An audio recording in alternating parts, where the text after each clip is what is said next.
I am Riley Chow, and I'm here with Matt Noble, Rob Licuria, and Sam Eckmann, and we are going to be talking about what underdogs you should be predicting in the drama races at this year's Emmys. Now, Sam, I want to come to you first because it's hard to tell if you're predicting for the 2020 Emmys or maybe a past year. You've got Westworld and Killing Eve all over your predictions for their third seasons. Let's start with Westworld. You're predicting Evan Rachel Wood, Aaron Paul, Ed Harris, Vincent Cassell, Tessa Thompson, strangely no Jeffrey Wright. But why the confidence in Westworld, which you, it seems, are also predicting to win Best Drama Series? Well, because if we remember last season, lots of people said Westworld wasn't going to happen, and everyone dropped it from their predictions. And then it became the most nominated show of the Emmys, I believe tied with SNL. And when you look at that season, I mean, I'm an unabashed Westworld fan. I will put that out there. And even saying that, season 2, which was the most nominated show of the Emmys last time it was up, was the most complicated and convoluted season. It had too many timelines. It was complicated to follow, and they still showered it with nominations. And now we have season 3. There were great pains made to make it more streamlined, more accessible. It's still the great mystery and drama that it is, but it's a lot more streamlined. And so if they could get this huge nomination haul for their most confusing season ever, they're certainly going to get a bunch of nominations for this season. And especially considering that they are one of the few shows during this pandemic that has provided us with weekly water cooler moments for the internet to just blow up over and discuss incessantly while we're all trapped at home. So I think that's going to have a huge impact. I don't know, maybe not every actor I have will get in there. Jeffrey Wright, I don't have right now because Jeffrey Wright's amazing at everything he does, but his part was really diminished from what it was last season, and compared to some other supporting actors, he doesn't have as much material, so I'm hesitant to put him in there. But I have a lot of Westworld love in there. I think Tessa Thompson right now, I shot her up to #1 after I was blown away by her in episode 3 rather. Then episode 6 happened, and I immediately put her #1. I got the same feeling from her that I did last time for season 2 when I thought Thandie Newton was going to win. She has the exciting fan favorite role this season. Tessa does. She has, spoiler alert for people, she has her normal Charlotte Hale persona. She plays a Dolores persona, and then this new third character essentially is birthed out of that. I think she has one of the most fascinating arcs of this entire TV season. And it's the thing people told me I was wrong last time about Thandie Newton too, so they can tell me I'm wrong about Tessa getting in as well. But I think she's going to make the cut because I think it's one of the performances of the season. Don't worry, nobody's going to tell you you're wrong here because this is a safe space. Yeah. Okay, I think I'm saying that for myself. Now, Matt, you are predicting Jeffrey Wright. Yes. He was nominated in supporting for the first season. He was nominated in lead for the second season. Now everyone else has jumped off the train, even Sam. But why do you still have him? Well, like, he's been nominated every season. He's been shown he can get nominated in supporting. He can get nominated in lead. He's a well-respected actor with a lot of great work, and he's not bad in this season either. And there's 8 nomination slots, and so look, I think I'd be surprised if Jeffrey Wright wasn't able to get in based on his name, the fact he's gotten in the past for the show. And last time he was in lead and was able to make it into the category. I think Westworld, though, is perhaps one of the biggest drama races at the Emmys this year. I've got it just sneaking into the drama series categories. And it's a big question mark because more so than any other show, it's completely changed its tone, look, and feel from past seasons. Like, you know, if you liked Westworld because it was sort of, if one of the things that you liked about Westworld was the sweeping Western sort of epic, it sort of lost that and become a more future. It's always had robots and things like that, but it just looks and feels different. They sort of dropped the West this season, just the world. And I wonder if that is going to hurt it with some nominations. And it just means like it was a different beast this season. Does that mean it falls off the Emmy radar completely, or are they still loving those performances and actors and high concept that they've embraced in past years? I don't know. Yeah, so Rob, HBO is always a good bet. Westworld was supposed to be the new Game of Thrones. You're actually predicting other HBO shows, though, to really break out, and those are Euphoria and The Outsider. You also have Euphoria in lead actress. You've got The Outsider in supporting actress. Why are people not really taking those two series as seriously as they should? Well, firstly, I'll just say with World, or Westworld as it used to be called, I think it's perfect. I think a lot of our biases come through a little. So if you love the show like Sam, then you're going to make a very valid argument that it killed it last time, and so why shouldn't it kill it again? And maybe if you're like Matt and you're a little bit more ambivalent, you'll say, yeah, it might sneak in here and there. And if you're like me and thought season 3 was a complete disaster, then I've just completely wiped it from the slate completely. And that's just depending on your own personal subjective opinion. However, the reason why I think also that Westworld has problems this year is because I just don't feel like it had the same kind of impact and buzz that other shows have now had. It's kind of taken over the zeitgeist. For example, the Euphoria is a very smallish show, and it's probably not as widely loved in pop culture, but the industry really love it. And Riley, you wrote a really excellent article, I think yesterday or the day before. Everyone should check it out on Gold Derby. It was just nominated at the BAFTAs. I've heard a lot of really influential people in the industry talk about how much they loved it. When I've interviewed a whole bunch of people, they've told me offline, when I've asked them, what are you watching, what do you love? I've either heard Watchmen or Euphoria. And Zendaya is a rising star, and I think she will probably convert that into a nomination. She I think she was nominated at the Critics' Choice. I can't remember now. Maybe it was TCA. I can't remember. They all kind of nominated to one. So I think Euphoria is a show that people need to keep their eye on. I think it's going to do very well below the line for music and direction and editing and so forth, and probably in writing and directing as well. So that's Euphoria. The Outsider, on the other hand, was a really good genre hit. It really seemed to pick up steam every week. People were really following it.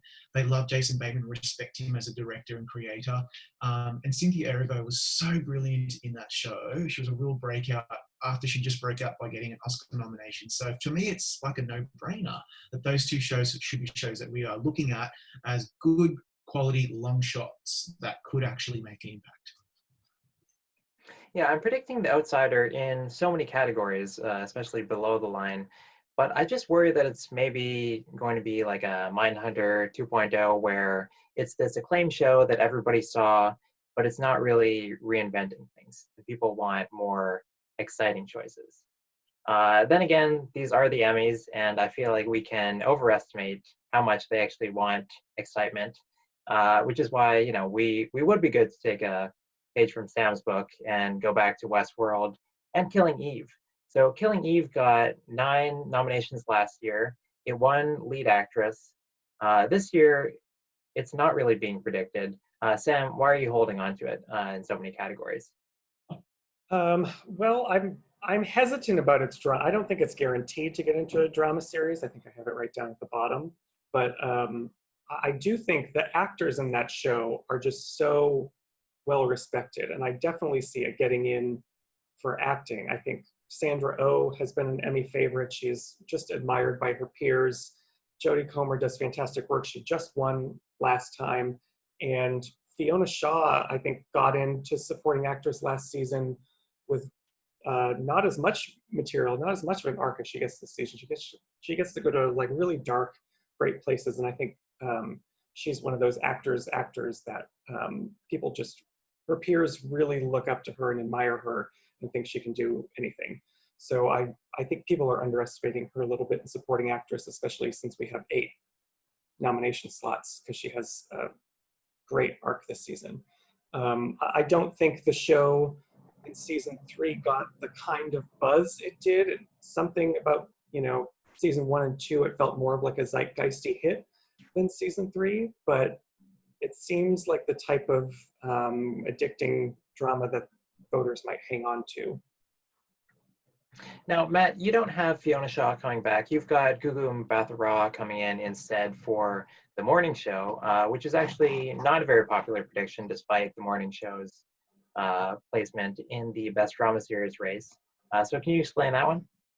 Look, it's a bit of a limb I'm out on, but if you watch the morning show, her performance is compelling. It grips you, and it really stood out to me watching that show. So that why not go on a limb and see her squeak into the category there?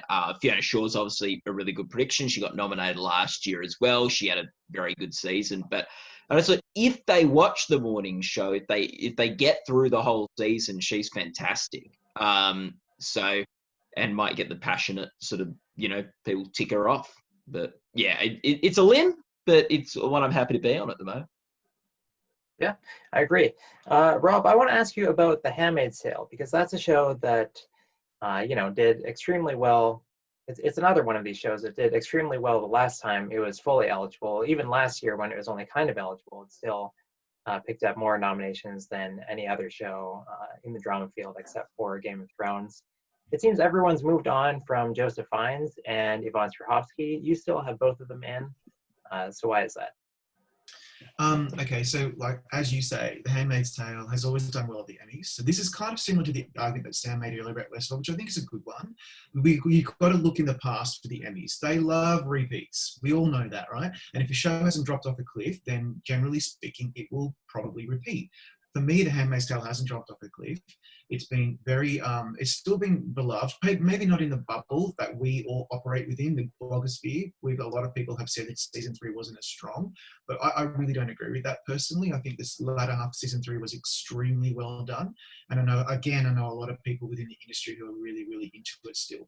Joseph Fiennes and Yvonne Strahovski are big names, nominated before when they were eligible. And they had very strong seasons, especially at the end when both, spoiler alert, characters are kind of detained in Canada as war criminals.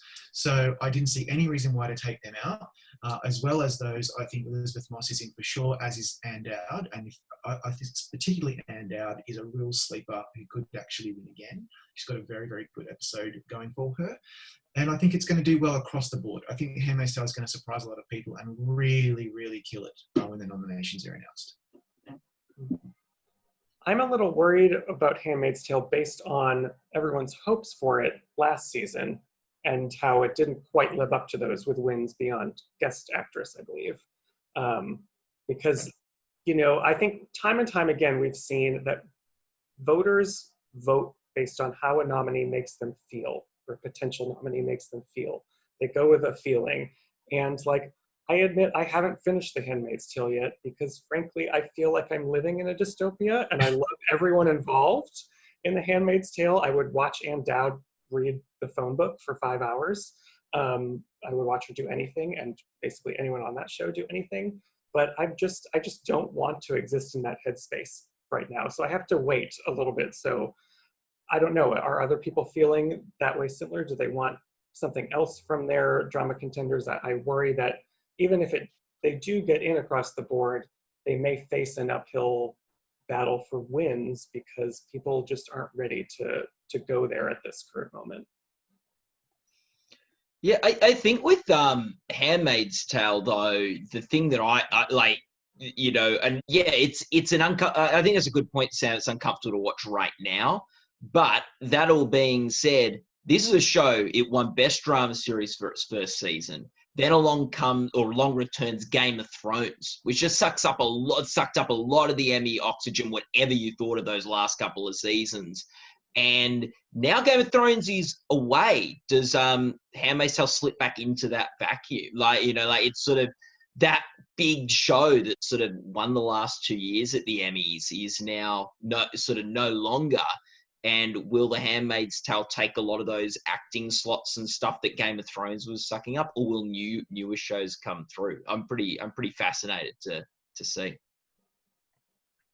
Yeah, we have so many shows returning this year that the group of us, we are only predicting Brian Cox and Jason Bateman. I mean, all 4 of us are, all 5 of us are I guess there are 4 of us in this chat.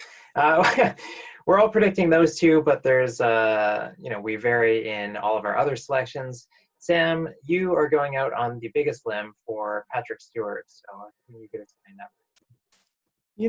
It's a limb, but I think there was just such excitement over Patrick Stewart returning to Picard, and I know that maybe not everyone is a Star Trek fan, and maybe some people feel like that's, genre shows don't always play well at the Emmys. In fact, they rarely play well at the Emmys. But I think Patrick Stewart is such a beloved figure and has only gotten more popular as he's aged and more respected as an actor.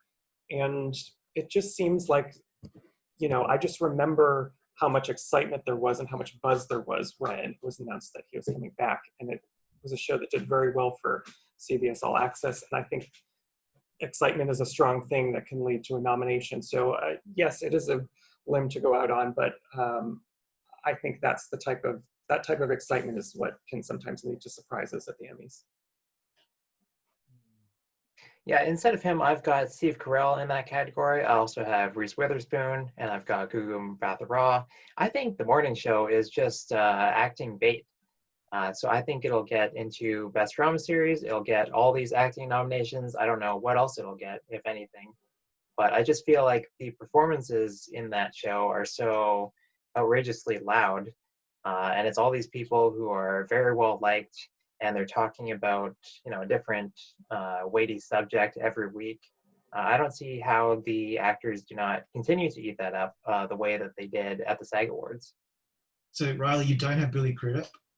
I do, yeah. Oh, okay, good.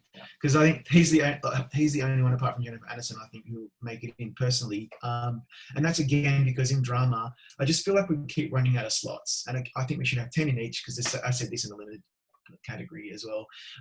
And so, like for example, I thought Pose season 2 was better than Pose season 1, and yet I have it only nominated for Billy Porter and nothing else, which is crazy. It should be in drama series. It should be in supporting actress. And you could just take your pick about who you would pick, and maybe even actress, but I have none of those apart from Billy Porter. That's ridiculous. I have Rhea Seehorn missing out. That's crazy. But I just keep running out of slots because I do believe we're going to see The Crown in all 4 categories of acting. We're going to see Ozark with a bunch of nominees, and Succession, I think, and I hope that it will actually pull out some acting nominations because last year it missed out, which was a complete ridiculous tragedy. And I think we'll see Jeremy Strong, Brian Cox, Sarah Snook, Kieran Culkin, and Matthew McFadden all nominated. So that leaves us with not a lot of real estate there. Or maybe Nicholas Braun will be their only supporting nomination. You never know. He's very deserving, so you never know, right? That's what I have. So. There's so many. I know. I made room for Pose in one of my slots. So Yeah. room. I don't know. I get to 8 and then I run out of room. But I think that's a good point. I think, Pose. There's no reason why Pose should be falling out of people's lists because season 2 was way better than season 1 in my opinion. Maybe I'm wrong, but I think that's the consensus. So we need to be looking at Pose. Maybe the buzz has died off a little because it aired so long ago, relatively speaking. But I would love a world in which we see MJ Rodriguez and maybe Dominic Jackson or India Moore nominated. I think it would be good to see a bit more trans representation, which is what I talked about in the limited discussion we had earlier. I think Eve Lindley is a long shot for Dispatches, but maybe we'll see some more trans representation in the drama categories. But again, I'm not seeing it at the moment. I've got nothing apart from Billy Porter, and I'm a bit worried about it. Matt, do you have any Pose, or are you like me and just not thinking it's going to do well? Yeah, I've just got Billy Porter for Pose. I think I just taken it out of my drama series predictions. I think it's one of those shows that sort of one of the sort of, I don't know, like 8 shows fighting for the last 6 slots and I think the drama races have become sort of very exciting this year, but also very it'll be very frustrating when we see what shows get bumped out, is that so many shows, as Raz already said, are returning this year to the rates. So like Pose is better, but the drama series race is more crowded. Crazy. So it's sort of trying to balance those two things. Yeah.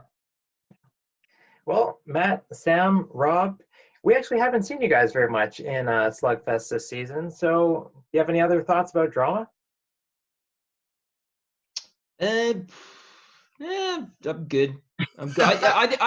I think with what you're saying about the morning show, Riley, is that I think that's going to be a very interesting one. Obviously, it's Apple's first sort of big drama series that it's trying to make a splash with on the Emmy scene this year, and it sort of fits the bill of what an Emmy show should be. And I guess any first season show, it's untested, and we're going to see how the Emmy voters respond to it and whether it's a show that they'll sort of, as you've made a very compelling case, Riley, why it's going to do well at the Emmys, and I've got it predicted in quite a few of those categories. But it's also, sometimes shows are, does it tick too many boxes, and it sort of disappoints when people sit and watch it. And I think the morning show is a show that by the end of the season I loved, but took me a few episodes to get into. And I wonder, and I feel like the first episode I was like, oh, this show's a bit overrated. And then by the end I loved it. And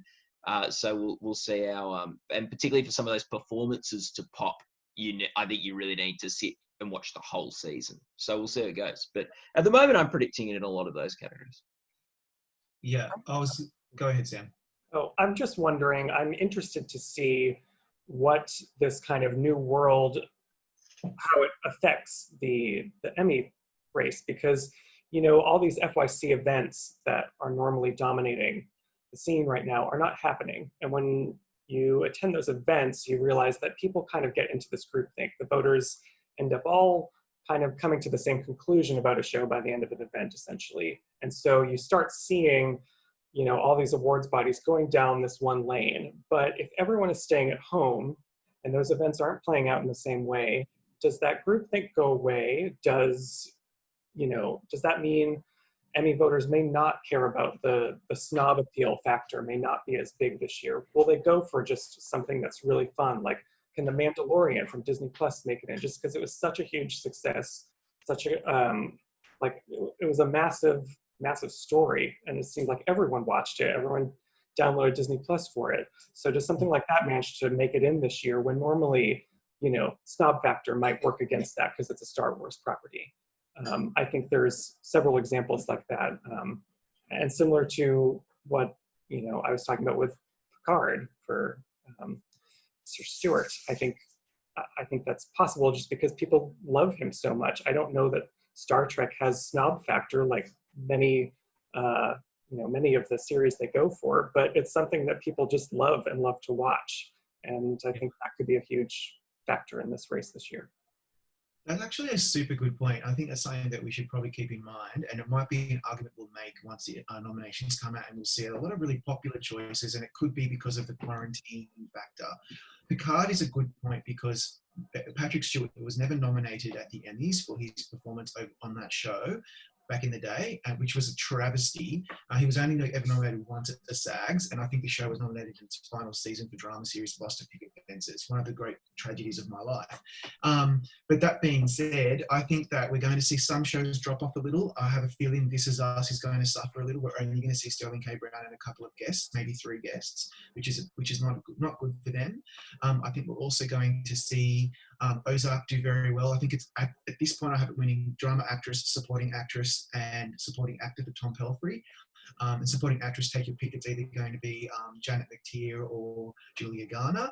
And then I think we're going to see Big Little Lies underperform with maybe a Meryl Streep nomination because she's Meryl Streep and everyone else is going to suffer. So I think it's going to be really interesting. I would just say for people, if you want to think of a long shot to maybe put in your predictions to maybe score some points, I have a feeling Joan Cusack is stronger than people are predicting for Homecoming. That show got skunked last time. It's probably going to get skunked again, unfortunately, because it was very, very good. Joan Cusack's very good in that. And also, I think Damon Herriman is a really good choice from Mindhunter. He's an Aussie actor that Matt and I are pretty familiar with because he's been in lots of Aussie shows. But he's so good as Charles Manson in Mindhunter Season 2. So that's another little long shot you might want to go for.